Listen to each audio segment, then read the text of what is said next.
ना केवल इस वीडियो के माध्यम से आप सभी को गद्यांश पहचानने का ट्रिक बताया जाएगा, बल्कि पिछले 10 सालों से जो लगातार कई बार गद्यांश पूछे गए हैं उन सभी गद्यांशों में आने वाले प्रश्नों को सॉल्व भी हम ट्रिक के माध्यम से करेंगे। तो बच्चों, हमारे चैनल पर आप सभी को बहुत सारे चीज़ों का ट्रिक्स हिंदी में बताया गया है, आप जाकर वो वीडियो भी ट्राई करिए। UP board exam 2024 class 12th Hindi में गद्यांश पहचानने का ट्रिक पहले जल्दी से बता देते हैं, और फिर ये देखिए हमने आपको अलग से नोट्स में जो है ये सारे गद्यांश यहाँ पर लेकर आए हैं, और इसमें जितने प्रश्न बनेंगे उन सभी गद्यांशों के प्रश्नों का भी उत्तर आप सभी को जरूर देंगे, और इस ट्रिक से कैसे इस गद्यांश को पहचानेंगे यह भी आप सभी को समझाएंगे। ठीक, अच्छा बच्चों, गद्यांश पहचानने की पहली जो ट्रिक आप सभी की यहाँ पर है, पहले पाठ के लिए राष्ट्र का स्वरूप पाठ का नाम है और लेखक का नाम वासुदेव शरण अग्रवाल, सबको पता ही होगा। ट्रिक क्या काम करेगी, अगर आपके गद्यांश में राष्ट्र शब्द दिख गया, ध्यान दो, अगर राष्ट्र शब्द दिख गया तो राष्ट्र के स्वरूप पाठ का होगा। धरती, माता, भूमि या पृथ्वी से रिलेटेड चीजें दिख गई तो राष्ट्र का स्वरूप। जन, साहित्य, कला, इन सब जैसी चीजें दिख गई तो राष्ट्र का स्वरूप। इतना याद रखना। बात समझ में आई? जी सर जी, बात समझ में आ गया। अब रॉबर्ट नर्सिंग होम आपका दूसरा पाठ है। इसके लेखक कन्हैयालाल मिश्र प्रभाकर, कन्हैयालाल मिश्र प्रभाकर हैं। ट्रिक क्या काम करेगी, इसमें कोई अंग्रेजी नाम मिलेगा, जैसे मदर टेरेसा मिल जाएगा, हिटलर जैसा नाम मिल जाएगा, या फिर कामरूप का जादू आए, नस्तर आए, मैंने बहुतों को जो है रूप से पाते देखा है, बूढ़ी मुस्कान मई आए। अगर ये चीज़ें आपको देखने को मिल जाती हैं तो पाठ का नाम होगा रॉबर्ट नर्सिंग होम में, और लेखक का नाम होगा कन्हैयालाल मिश्र प्रभाकर। ठीक, अगला पाठ है अशोक का फूल। लेखक का नाम हजारी प्रसाद द्विवेदी। ट्रिक काम करेगी अशोक, कालिदास, गंधर्व, आर्य, हूण, कुषाण, शक, महामानव समुद्र, दुनिया बड़ी भुलक्कर, रविन्द्रनाथ टैगोर। अगर इस तरह की चीजें अगर आपको उसमें देखने को मिलता है तो ये मान के चलिए ये कौन से पाठ का आपका होगा, अशोक के फूल का। नेक्स्ट आपका है भाषा और आधुनिकता। प्रोफेसर जी सुंदर रेड्डी का ये जो है आपका क्या कहते हैं गद्यांश है इस पाठ का नाम, और पाठ का नाम भाषा आधुनिकता, और लेखक जो हैं प्रोफेसर जी सुंदर रेड्डी। इसमें ट्रिक की बात अगर की जाए तो भाषा शब्द उसमें कहीं ना कहीं देखने को जरूर आएगा। नए शब्दों के गढ़ने की बात की जाएगी, आविष्कार करने की बात की जाएगी, नए मुहावरों की बात की जाएगी। अगर ऐसी कोई बात की गई है तो ये मान के चलिए ये कौन से पाठ का है, भाषा एवं आधुनिकता पाठ का है। बच्चों, अगला ट्रिक जो है हम और हमारा आदर्श वाले पाठ में डॉक्टर एपीजे अब्दुल कलाम इसके लेखक हैं, और अध्यात्म और समृद्धि देखने को मिल जाए, युवा शक्ति देखने को मिल जाए, महत्वाकांक्षा देखने को मिल जाए, भौतिक पदार्थ देखने को मिल जाए, संसार ऊर्जा का रूप है। अगर ये चीज़ देखने को मिल जाता है तो ये मान के चलो ये कौन से पाठ का है, हम और हमारा आदर्श। बच्चों, ये सारे पाठों का ट्रिक हम लोग क्लियर करने के बाद अब हम एक एक करके गद्यांश को सॉल्व करते हैं। ठीक, जैसे हमारे सामने यहाँ पर पहला गद्यांश आया। ठीक, माता की बात किया तो देखो, माता की बात किया तो हमने अभी कहा था ना माता या फिर भूमि। आगे अगर माता के बाद पृथ्वी बात आई है, और यहाँ पर आगे ध्यान से समझें, इसको ऐसे लेते जाएं लेते जाएं लेते जाएं तो आप सभी को यहाँ पर आगे एक शब्द दिखेगा राष्ट्र, फिर दिखेगा राष्ट्र, फिर दिखेगा राष्ट्र। तो मैंने बोला था अगर ये शब्द उसमें दिखते हैं तो जाहिर सी बात है कौन सा पाठ होगा, राष्ट्र का स्वरूप, और लेखक का नाम क्या होगा, डॉक्टर वासुदेव शरण अग्रवाल। अच्छा बच्चों, अब इसका पूरा व्याख्या भी तो करना है, इसमें जितने प्रश्न हैं उनके उत्तर भी तो देने हैं। तो चलिए अब जो है इसके प्रश्नों का उत्तर भी देते हैं। तो देखिए, उत्तर देंगे तो उत्तर देने का तरीका मैंने पहले ही बताया है और अब भी बता देता हूँ। जैसे माता अपने सब पुत्रों को लिखा है तो यहाँ से 2-3 शब्द लिखिए, माता अपने सब, फिर डाट डाट डाट करके अंतिम में जो शब्द आए हैं 2-3 ठो वो लिख दीजिए। में असमर्थ होगा रहेगा तो यहाँ अंश में असमर्थ रहेगा। इससे पता चलेगा कि आपने कौन से गद्यांश का उत्तर यहाँ पर दिया है। अच्छा बच्चों, यहाँ तक बात समझ में आई? जी सर जी।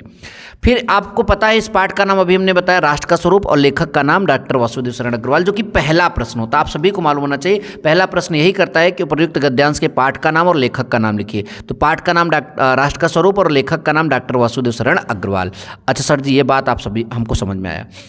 दूसरा प्रश्न बच्चों इसमें कर रहा है, पुत्र को समान भाव से कौन रखती है? जो पुत्र होते हैं उनको समान भाव से, अरे भैया संसार में माता के अलावा पुत्र को समान भाव से कोई नहीं रख सकता। और यहाँ माता जो बात होगी वो धरती माता की बात होगी, पृथ्वी माता की बात होगी। तो क्या उत्तर होगा इसका, देखते हैं।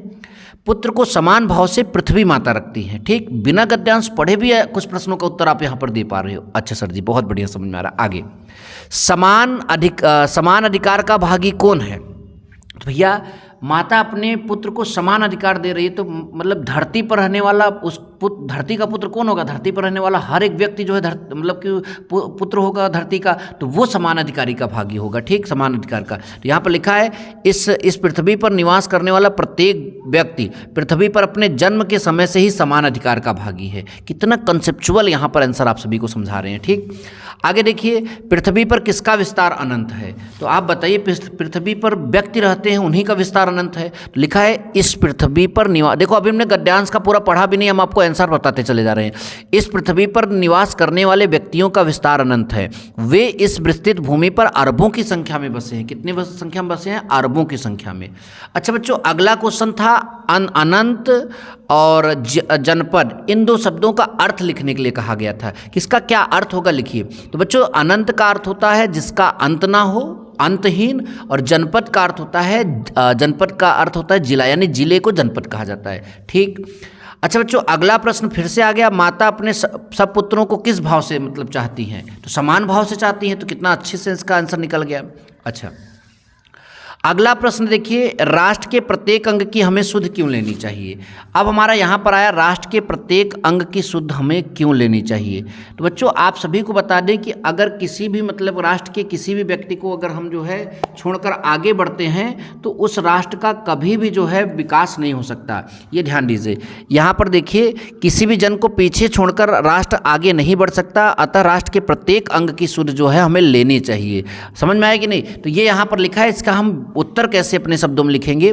लिखा है राष्ट्र के प्रत्येक व्यक्ति की शुद्ध अर्थात प्रत्येक संप्रदाय, जाति, वर्ग, यहाँ वर्ग का मतलब होता है, व्यक्ति का मतलब होता है कि वो कौन से संप्रदाय से, कौन से जाति, सबका, ठीक, मतलब सबका जो है किसी भी भूभाग के व्यक्ति का ध्यान हमें इसलिए रखना चाहिए क्योंकि किसी को भी पिछड़ी अवस्था में छोड़ देंगे तो कोई राष्ट्र ना पहले उन्नति कर पाया है ना आगे उन्नति कर सकता है। तो इसलिए हमें राष्ट्र के प्रत्येक व्यक्ति की शुद्ध लेनी चाहिए। अच्छा, अगला जो है फिर दो शब्द हमारे आए हैं, सौहार्द और प्रांगण। इस शब्द का अर्थ स्पष्ट करने के लिए कहा गया है। तो बच्चों, सौहार्द का अर्थ देखो, ध्यान समझो, सौहार्द का अर्थ यहाँ तक है। सौहार्द का अर्थ जो है मनुष्य की उस सद्भावना से है। सौहार्द का अर्थ मनुष्य की उस सद्भावना से है जिसमें परस्पर सहयोग, प्रेम, सहानुभूति और बंधुता के भाव निहित हों। सौहार्द का अर्थ मनुष्य की उस सद्भावना से है जिसमें परस्पर सहयोग, प्रेम, सहानुभूति और बंधुता के भाव निहित हों। अब ध्यान दीजिए, प्रांगण शब्द का अर्थ क्या है? प्रांगण शब्द का अर्थ होता है धरती का आंगन, अर्थात उसका विशाल भूभाग जो है वो प्रांगण कहलाता है। तो ये प्रांगण शब्द का क्या हो जाएगा? अर्थ हो जाएगा। अच्छा बच्चों, ये बात भी आप सभी को समझ में आई? जी सारी बात तो समझ में आ गई। अब हम आगे चलते हैं। बच्चों, अगला प्रश्न आप सभी का देखो, यहाँ पर क्या लिखा है, रेखांकित अंशों की व्याख्या कीजिए। तो बच्चों, रेखांकित अंशों बोला है, इसका मतलब इसमें दो रेखांकित अंश होंगे। आइए देखते हैं। पहला रेखांकित अंश यहाँ पर है, पृथ्वी पर निवास करने वाले जनों का विस्तार अनंत है। नगर, जनपद, पुर और गांव, जंगल, पर्वत, नाना प्रकार के जन भरे हैं। तो यानी यहाँ पर इस चीज़ का पहले व्याख्या करना है। फिर उसके बाद समन्वय के मार्ग से भरपूर प्रगति और उन्नति करने का सबको एक जैसा अधिकार है। तो इसका हमको यहाँ पर व्याख्या करना है, तो इसका करना है और इसका करना है। तो सबसे पहले जो है पृथ्वी पर निवास करने वाले जनों का विस्तार अनंत है। इतनी चीज़ का बात आपको यहाँ पर समझाते हैं। तो लिखा है भूमि का विस्तार जो है अनंत है। फिर उसके बाद यहाँ पर आगे लिखा है ना कि यहाँ दूर दूर तक क्या फैले हैं, मैदान, जंगल, पर्वत, नदी, समुद्र आदि का विस्तार देखने को मिलता है। मतलब अगर आपका भूमि का विस्तार अलग मतलब अनंत है, माता भूमि का विस्तार अलग अनंत है, तो क्या क्या इस पे विस्तार है? तो मैदान है, जंगल है, पर्वत हैं, नदी हैं, समुद्र हैं, इन चीज़ों का विस्तार देखने को मिलता है। आगे लिखा है इस विस्तृत पृथ्वी पर, यानी पूरे बड़ी पृथ्वी पर जो है, पूरा बड़ा जो पृथ्वी है, इस अथवा नदियों और समुद्रों के तटों पर, पर्वतों या बर्फीले स्थानों पर सब जगह मानव के निवास है। हर जगह मानव के निवास स्थान है। ध्यान दीजिए, सब जगह मानव के जो है निवास स्थान है। अनेक गांव, कस्बे, नगर और जिले मानव जन की आबादी से भरे पड़े हैं। मानव जन की आबादी से क्या है? भरे पड़े हैं। इस प्रकार इस अंतहीन पृथ्वी के समान इस पर निवास करने वाले लोगों का विस्तार भी अनंत है। और आगे लिखा है सबको एक समान अवसर और अधिकार प्रदान कर देखो अब दूसरे मतलब रेखांकित अंश का व्याख्या भी यहीं पर कर रहा है। समन्वय के मार्ग पर भरपूर प्रगति और उन्नति करने का सबको एक जैसा अधिकार है। तो अब यहाँ से इसका अर्थ देखिए, कहाँ से मैं यहाँ पर बताने जा रहा हूँ, ये सबको एक समान अवसर और अधिकार प्रदान कर साथ लेकर चलना ही समन्वय है, और इस मार्ग पर चलकर प्रगति एवं उन्नति करने का अधिकार सबका है, सबका है, ये ध्यान दीजिए बच्चों। आगे प्रश्न अगर देखते हैं तो अगला प्रश्न है कि राष्ट्र किसे पीछे छोड़कर आगे नहीं बढ़ सकता। तो बच्चों राष्ट्र जो है किसी भी क्षेत्र, जाति, वर्ग, संप्रदाय या व्यक्ति को पीछे छोड़कर जो है राष्ट्र आगे नहीं बढ़ सकता, क्योंकि प्रत्येक जनसमूह की उन्नति से ही राष्ट्र की प्रगति संभव है। बच्चों लास्ट का है क्वेश्चन आपका, समन्वय के मार्ग से क्या प्राप्त हो सकता है। तो समन्वय के मार्ग का अनुसरण करके ही मानव समाज के सभी वर्गों की उन्नति एवं प्रगति का लक्ष्य पाया जा सकता है। तो ये बच्चों पहला रेखांकित अंश की व्याख्या, पहला जो है आपका गद्यांश था, जो बहुत बहुत बार पूछा गया था। हमने आप सभी को एकदम अच्छे से एक्सप्लेन कर दिया। अब बच्चों हम दूसरे रेखांकित अंश की व्याख्या करने जा रहे हैं। बहुत ही ध्यान से आप सुनिएगा, बातें आपको बहुत अच्छे से समझ में आएगी। तो बच्चों अगला आपका जो गद्यांश आया है, ध्यान से देखिए। जो कुछ भी संसार में देखते हैं वह ऊर्जा का ही स्वरूप है।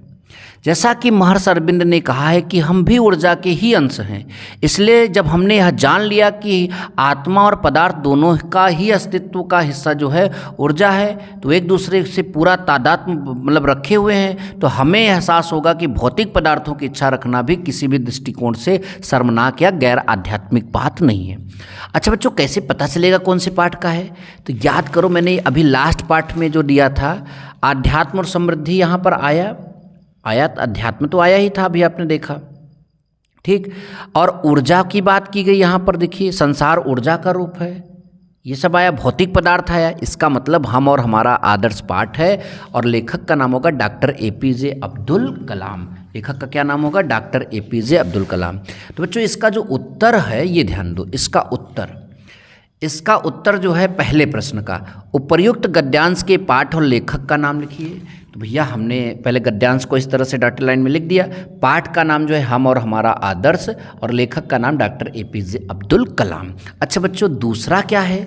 दूसरा है रेखांकित अंश की व्याख्या कीजिए। क्या? रेखांकित अंश की व्याख्या कीजिए। तो बच्चों रेखांकित अंश कहाँ से कहाँ तक लगा है ये देखना है हमको। लिखा है भौतिक पदार्थों की इच्छा रखना किसी भी दृष्टिकोण से शर्मनाक या गैर आध्यात्मिक बात नहीं है। तो अब देखते हैं यहाँ पर क्या बात, इसको कैसे हम मतलब डिफाइन करेंगे। लिखा है लेखक के अनुसार आत्मा और पदार्थ दोनों ही ऊर्जा अथवा परमात्मा के अभिन्न अंग हैं, इसलिए समस्त पदार्थ या भौतिक जगत भी हमारे आध्यात्म का ही एक महत्वपूर्ण पहलू है।